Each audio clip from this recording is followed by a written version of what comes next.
Elon, it's good to see you. Hello.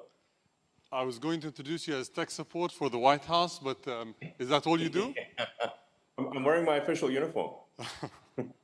Tech support. You were probably the busiest man on earth prior to January 20th. I don't know what you call yourself now, but we really appreciate you taking the time for being with us. I don't know. So, yeah, White House tech support. So we're going to maybe steer our conversation in three directions. The first is we're going to talk about DOGE, then we're going to move to AI, and then finally we're going to conclude with boring cities. Great. And I'd like to start off by maybe talking about how consequential you are for human history. I think no single person has had such an impact on space, on communication, on artificial intelligence, on transport, and the transition to green energy. And, there was always a trend. There were deniers or critics at first, then naysayers, and then supporters. And typically, people always start by saying, he overpromises and he won't deliver. Then they finally see the trend and the trajectory, and they turn out to be supporters. Do you think we'll see that in the government efficiency space? Like people are going to really see the impact very quickly and transition to becoming supporters? Well, yes. First of all, I think we've got quite a lot of support from at least the American public, and I think from maybe around the world. When the public is polled on sort of improving government efficiency, in fact, it is, I believe, the highest polling single issue, meaning that it is something that appeals to voters from of all types. And I think improving government efficiency, I think, was like almost 70% support, so quite a lot, basically, more than any other issue. So I think the people are very supportive. Obviously, there's certain elements of the bureaucracy that are not supportive because we are moving them from the government sector to the private sector. So really, at a high level, this is kind of like we're moving people from low to sometimes negative productivity roles in the government sector to higher productivity roles in the private sector. And the net effect of that will be an increase in the output of useful goods and services, which increases the standard of living and well-being of the average American. And you usually have one key target that you aim to achieve in every single endeavor that you have. So humanity, a multiplanetary species. With Tesla, it's ushering in an era of saving money. Is it doing something else? What is the one main task that you have for yourself? Yeah, so there's, I guess there's a few ways to describe it, but the actions end up being the same, which is like reducing the size of government and making the government much more accountable to the people, I think is going to lead to a better outcome for the people. What I've said is that we really have here rule of the bureaucracy, as opposed to rule of the people, democracy. So we want to restore rule of the people. And so what that means is reducing the size of the federal government, basically reducing regulation. There's a tremendous amount of over-regulation that's happened over time. And this is an inevitable consequence of a long period of prosperity, is that you're going to get more and more rules and regulations, more laws accumulate over time. And the normal forcing function for getting rid of rules and regulations is war. So it needs to be some kind of existential war, where you have to do a reset in order to avoid being defeated in a war. This is literally throughout history, it's been the main forcing function for clearing out an accumulation of laws and regulation. In the absence of that, every year you get more laws and regulations until eventually everything is illegal and nothing is permitted. And that's sort of the situation we have these days. So, the aspiration here is a reduction in regulation and reduction in government spending, such that the economy is able to grow faster. Maybe the economy can grow at 4 or 5% potentially, in terms of real useful goods and services output, and then government spending can be reduced by about 3 or 4% of the economy, about maybe $1 trillion or more And the net effect of that would be no inflation from 2025 to 2026. So that would be quite remarkable. And also, if the U.S. government is buying less debt, which I think will be the case, if the deficit drops from 2 trillion to 1 trillion, then there'll be 1 trillion less debt that the government needs to buy, which will drop, of course, interest rates to drop significantly. And that means people's mortgage payments, car payments, credit card payments, student loans, whatever debt they have, their debt payments will be less. So I think this is something that will benefit the average American. I think some of the things we're doing also will be hopefully helpful to other countries, because with the new administration, there's less interest in interfering with the affairs of other countries.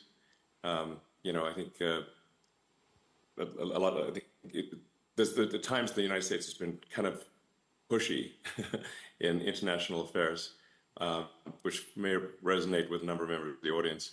And I think we should, in general, leave other countries to their own business. And basically, America should mind its own business, rather than push for regime change all over the place. So I think this is probably a good thing for other countries too. So instead of waiting for a war to happen, you went to war against the bureaucracy in the government. Yes, we're essentially just we're with the support and direction of President Trump. We are reducing the size of the bureaucracy, getting rid of excess regulatory regulations, and there's also so many agencies and regulatory authorities that they actually step on each other's feet. It's kind of like having a sports game where there are too many referees on the field, like more referees than players at times.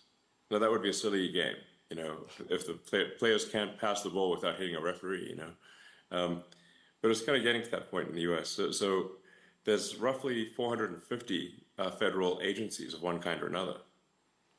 That's more agencies. That's almost an average of 2 agencies per year since the formation of the United States. So, I mean, how many agencies do you really need to run a country? I'm 99, not 450, that's for sure. So, and how do you guarantee that all the incredible achievements that you aim to have in terms of savings, in terms of impacting the lives of the American people, are not going to be reversed in 4 years? Typically, the cycle gets reversed every 4 years. Do you think it's going to be so impactful that it won't be reversed? Is there any ways that you can ensure that the progress is going to be continuous? Well, I think we do need to delete entire agencies as opposed to leave part of them behind. Because if you leave part of them behind, it's easy. It's kind of like leaving a weed. If you don't remove the roots of the weed, then it's easy for the weed to grow back. But if you remove the roots of the weed, it doesn't stop weeds from ever growing back, but it makes it harder. So we have to really delete entire agencies, many of them. And that's not to say there won't be an increase over time of bureaucracy in some new administration, but it'll be from a much lower baseline. So it's a step in the right direction. I think the overarching goal here is to lay the foundation for prosperity that will last many decades, maybe centuries. And but it will be forever. Nothing's forever. But I think we can strengthen the foundations of the United States substantially. And what lessons can other governments learn from the U.S.? You say tech support on your shirt. Is that only technology, or is there other things? How do you approach efficiency? Well, a shocking percentage of the problem, or maybe not shocking for those who know it, but a big percentage of the problem is improving the technology that the government runs on. So the U.S. government runs on a collection of thousands of computers, many of them antiquated, running very old software, and the computers don't talk to each other. So that's why tech support is kind of a real thing. In order to make the government more efficient, you have to improve the technology. You may have read about the example I used recently with when President Trump was signing um, one of the DOGE executive orders of the difficulty of U.S. government workers retiring. Like the maximum retirement rate is 10,000 a month, and the reason for that is because the retirement is entirely paperwork right now. It's manually calculated paperwork that's put in an envelope and then taken down a mine shaft and stored in a mine. And then one of the things that affects the rate at which federal workers can retire is the speed of the elevator in a mine in Pennsylvania, which is bizarre because it's not. It should be digital, you know. So then when we said, well, why isn't it digital? They said, well, we have had a digitization program going since 2014. So it's been 11 years. So then we asked, well, so how much progress have you made? And they said, B. You mean you're giving yourself a grade of B? No, we're on the letter B. So we're like, okay, we're going to need to really provide some tech support here. Like otherwise, literally, people can't even retire. Like even if they want to, it's pretty bad. There's a lot of software systems that need to be updated and fixed. In some cases, deleted. A lot of things that should be automated. I mean, in terms of the number of say U.S. citizens that are operating the mine, it's about 1,000 people are working on this mine, where the papers are stored. But they should ideally be working on something else. They should be working on producing goods and services that are of much higher value to the public, to the. So I mean, really, even if somebody just grew tomatoes in their garden and sold them at the farmers market, that would be more useful than carrying manila envelopes down a mine shaft. Safe to say. So a lot of the stuff it's like that. It's not like any one thing is particularly difficult, but there are like 10,000 things that need to be improved. So it's efficiency through innovation rather than efficiency through austerity and cost cutting specifically, right? So you're trying to do both at the same time, maybe focus more on tech support than cutting costs? Well, by improving the technology, the costs do reduce. So, it's very expensive to have 1,000 people operate a mine doing paper retirement, whereas that really should just be digitized and be a computer that's with the information stored in the cloud, and it's very straightforward and low cost. So, automation, will help there a lot. But like a lot of things just really shouldn't exist. They're kind of vestigial. A lot of attention has been on the sort of USAID, for example. When we looked at a lot of those programs, we're like, we should look, why does this actually exist? Is there really a need for it? There's like National Endowment for Democracy, but I'm like, okay, well, how much democracy have they achieved lately? I don't know, not much. The picture they have on their website is a picture of Reagan and Gorbachev. That's been a while. That was like the 80s. So it's not like I'm obviously not opposed to democracy, or there's all these things that get funded, but we're like, well, why does this need taxpayer money? It doesn't seem like it does. There's a lot of sort of pushing DEI worldwide that this obviously the Trump administration doesn't agree with, and we want to terminate that stuff, which we are. Make sure the schools focus on improving basic education of kids. As President Trump said, I think yesterday, maybe today, the United States is currently ranked 40th out of 40 in the OECD for education, which is pretty bad. You can't, but in terms of spending, the United States is spending a tremendous amount per student, but achieving very weak results. So, that's just a case where, okay, we need to spend less money and get better results. It's like, a lot of it, you can think of it sort of like, it's like, in a way, it's like a big company, like a big corporation, American Incorporated. And, just like with Twitter, there was a lot of stuff that was being done that was unnecessary. in the case of Twitter, we reduced the staff by 80%, but at the same time improved the functionality and capabilities of the site dramatically, and accomplished more in a year than they previously accomplished in 5 years. So it's like a corporate turnaround, but at a much larger scale. We are giving generous, exit packages. Like, if people retire, they get paid all the way through September. They can go on vacation. They can get a second job. They can do whatever they want. And we can't actually pay them any more than through September, because that's the congressional appropriation is only through the end of the government financial year, which ends in September.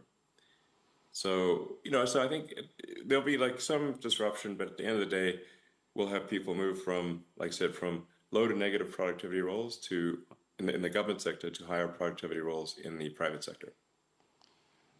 Can we pivot to artificial intelligence? And I'm sure you've been seeing what DeepSeek has done and all the claimed achievements that they've had.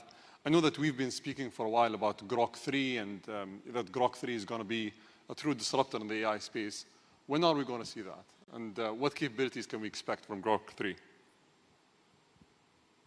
Well, I mean, Grok 3 has very, very powerful reasoning capabilities.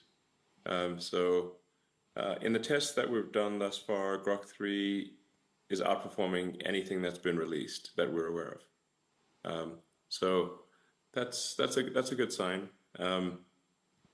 It's in fact, at times I think Grok 3 is kind of scary smart. You're like, wow, this thing's smart.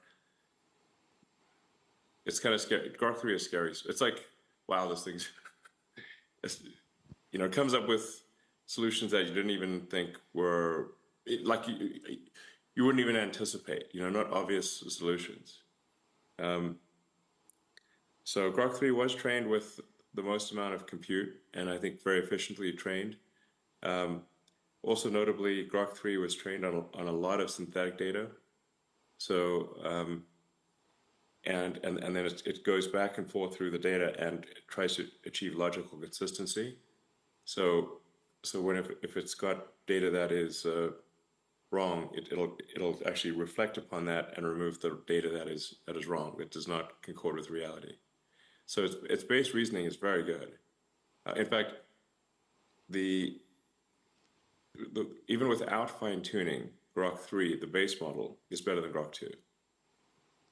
So we're really in the final stages of polishing Grok 3. Probably it gets released in about a week or two. So pretty soon.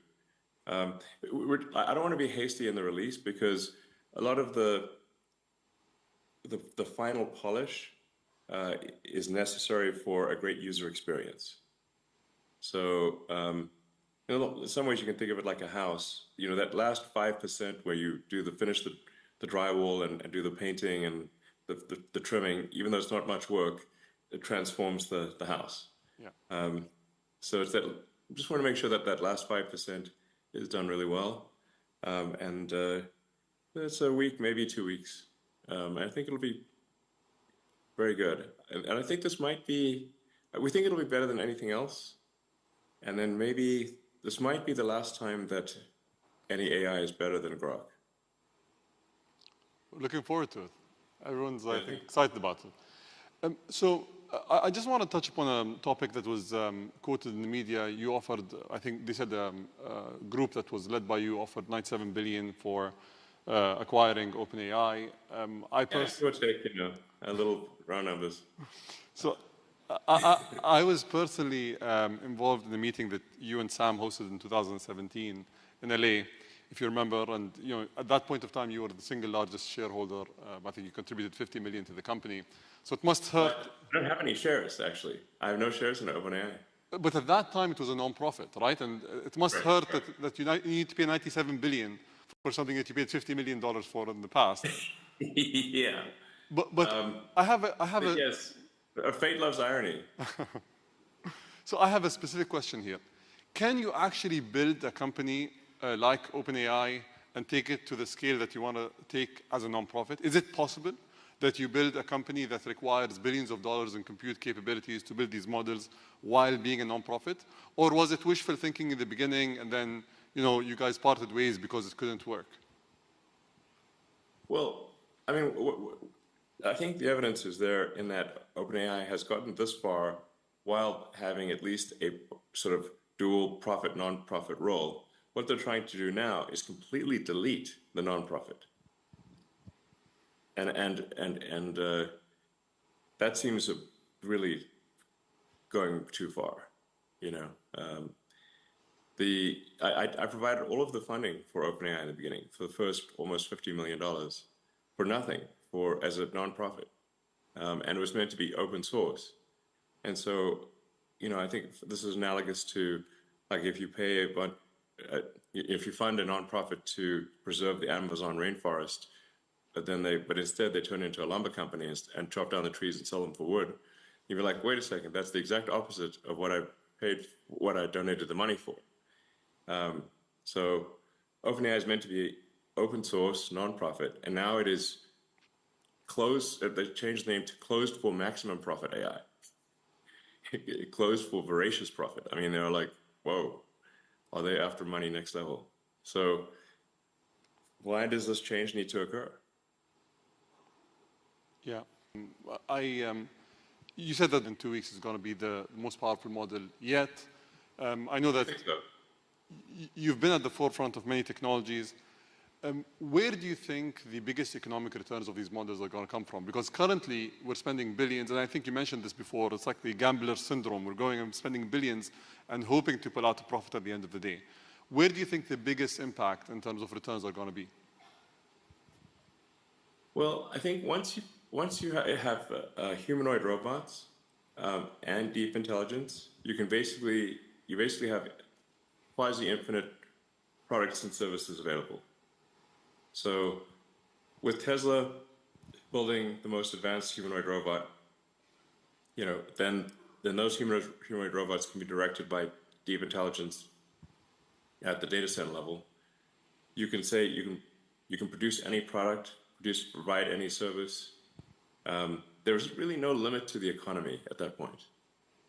You can make anything, provided, like I said, so I'm not sure at that point will money even be meaningful. I don't know. It might not be. The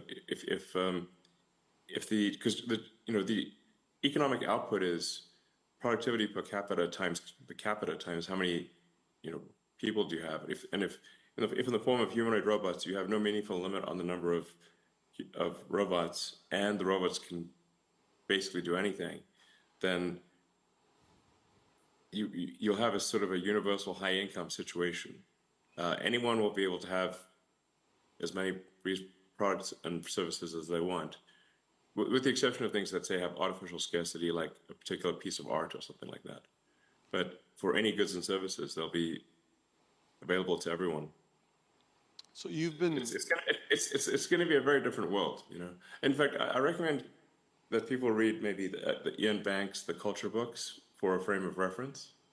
Because money is really like a database or an information system for resource allocation. But if you don't have a scarcity of resources, it's not clear what purpose money has. Have you watched the movie Idiocracy? Yes. How do you guarantee that we don't end up in that world if we don't need money, if AI can think for us and do all these tasks, if as people, we're dependent on something else to run the society and everything around it? How do we not end up in that world? In the long term, I mean. Well, I think Idiocracy was basically saying that if smart people don't reproduce, but only dumb people do, then everyone's going to be dumb. I mean, that's basically what I was saying. That's the opening sequence of Idiocracy. The first 10 minutes are amazing. And I hear people unironically say the statements that are said in the opening sequence of Idiocracy, where they don't have they're too busy with their careers to have kids, and they keep postponing having kids for their careers until they're too old to have kids, and then they don't have kids. And I've heard those many people be like that. So, yeah, I mean, I don't know. I think we might be headed to a bimodal human intelligence distribution, where there's a small number of, it's kind of maybe like more like Brave New World, Aldous Huxley, where you've got sort of a small group of very smart humans, but then maybe the average intelligence drifts lower over time, potentially. Because we have assortative mating, in the last few decades or several decades that did not exist before. So, but human intelligence, I think, will be dwarfed by machine intelligence. I'm not sure how to feel about that, except that it appears to be inevitable. That at some point, human intelligence will be a very small fraction of total intelligence. Digital intelligence will be more than 99% of all intelligence in the future. So hopefully the computers are nice to us. But I think Wishful thinking. Wishful thinking. I hope so. I think it matters like how we bring up AI, because you can think of AI like a super genius child, and but it still matters even if you have a super genius child. Like, what sort of values do you instill in that child? What do you say that teach that? How do you, as a child's growing up, what values do you teach the child? And something that I think is extremely important is to be maximally truth-seeking. And I think that's like that's in some sense, what's the most important thing for AI safety? I think it's to be maximally truth-seeking. And I think also curiosity is important. And I think if it's curious and truth-seeking, I think it will foster humanity, and because it would be curious about how humanity would develop. And so I think that then it would probably, if it's curious, it would be curious about, okay, let's see how the humans do. Let's foster their development. And if it's truth-seeking, we can avoid dystopian outcomes. Like, an example being like, say, when Google Gemini was programmed to make every output be diverse, even if it didn't match reality, so like it was asked to produce an image of the founding fathers of the United States, and instead produced an image of a group of diverse women. Which is factually untrue, but the problem is, like, if hypothetically an AI is designed for DEI, diversity at all costs, it could decide that there are too many men in power and execute them.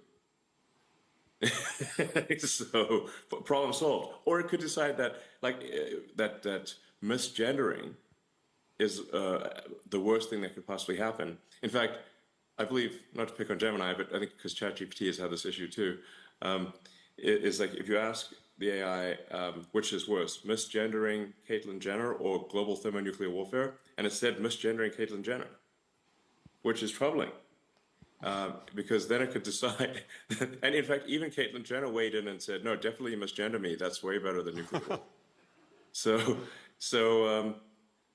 But if you have these crazy things that are untruthful, that are programmed in, that don't reflect reality, then you could have a very dystopian outcome. Like, to give you another example, like Arthur C. Clarke, who is very good at predicting the future. He did 2001: Space Odyssey. Many of the things he predicted, in fact, I think almost all the things he predicted came true.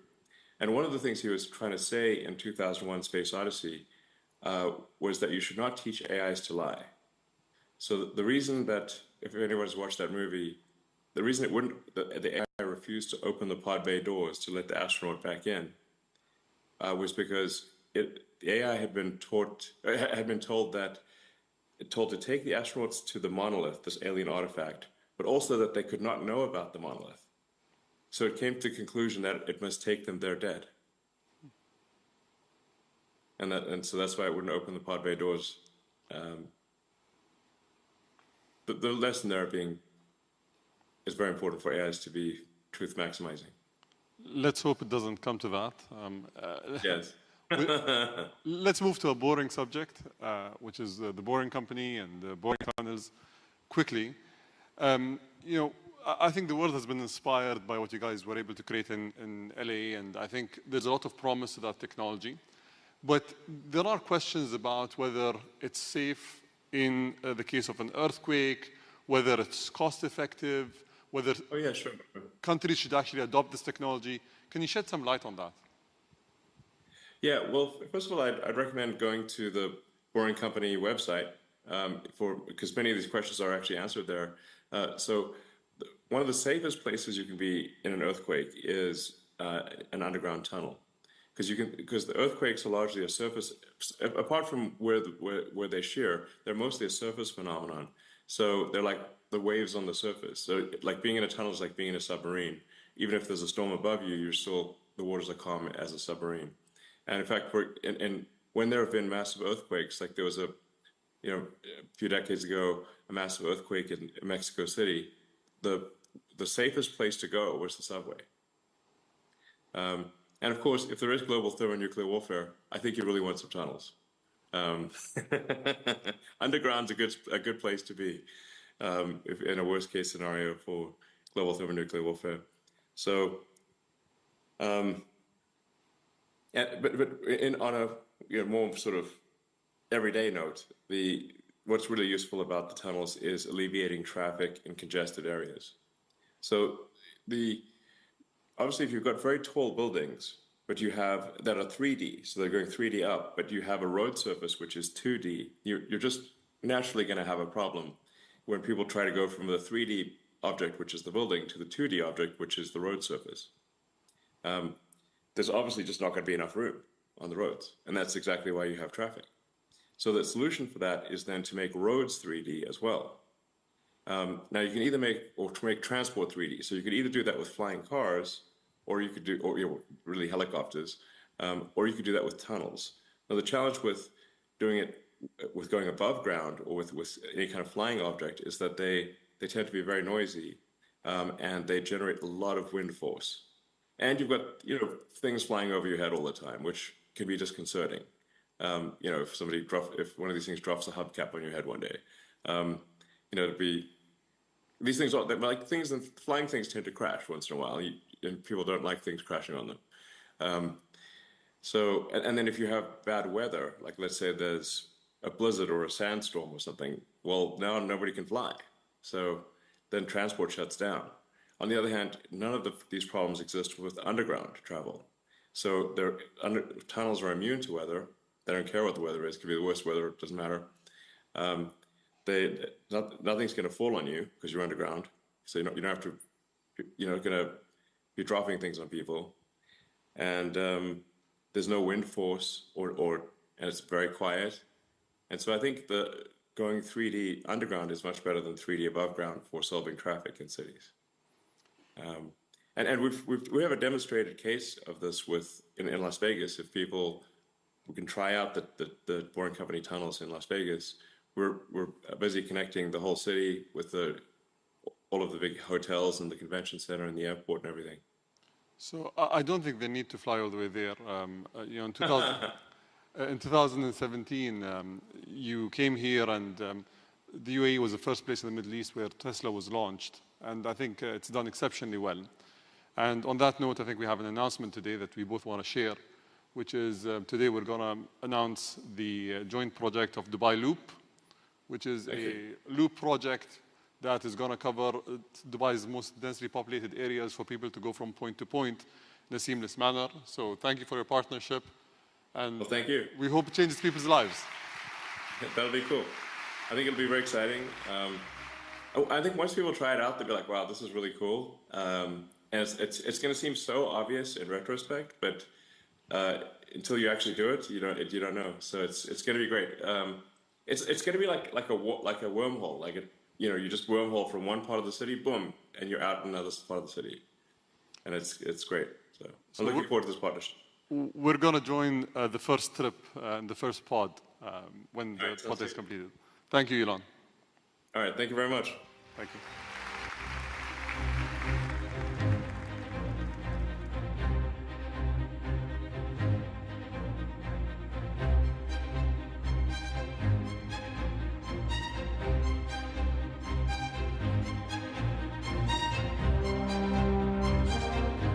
Ladies and gentlemen, the next session will begin shortly. Please stay seated. Thank you.